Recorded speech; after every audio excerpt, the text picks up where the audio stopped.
ఏ విధంగా చూసినా మన ఇంటి ఆడపిల్లలు, చిన్న పిల్లలకి అస్సలు భద్రత లేదు. అది ఒకప్పుడు ఎవడో కీచకుడంటే ఒక 20 సంవత్సరాలు, 30 సంవత్సరాలు. ఇప్పుడేంటి పిల్లలు కూడా అలాగే తయారయ్యారు. ఈ పోర్న్ వీడియోలు చూస్తున్నారో, లేకపోతే సమాజంలో జరుగుతున్నటువంటి సంఘటనల గురించో తెలియదు కానీ, మొత్తానికైతే ఒక 9 సంవత్సరాల బాలికని, ఒక 16 సంవత్సరాల లోపు ఉన్నటువంటి 5గురు మహబూబ్ నగర్ జిల్లాలో అమ్మాయిని అత్యాచారం చేశారు. 2-3 రోజుల తర్వాత అనారోగ్యానికి గురైతే హాస్పిటల్కి తీసుకెళ్తే అసలు విషయం బయటపడింది. అమ్మాయిపై అఘాయిత్యం జరిగిందని.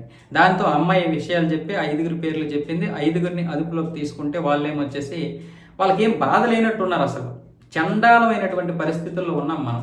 తల్లిదండ్రులు అటు ఆ పిల్లలకి, మగ పిల్లలకి, ఆడపిల్లలకి ఏమీ చెప్పలేనటువంటి పరిస్థితుల్లో ఉన్నారు. ఇప్పుడు ఆ జీవితాలు నాశనమే, ఈ పాప జీవితము నాశనమే కదా.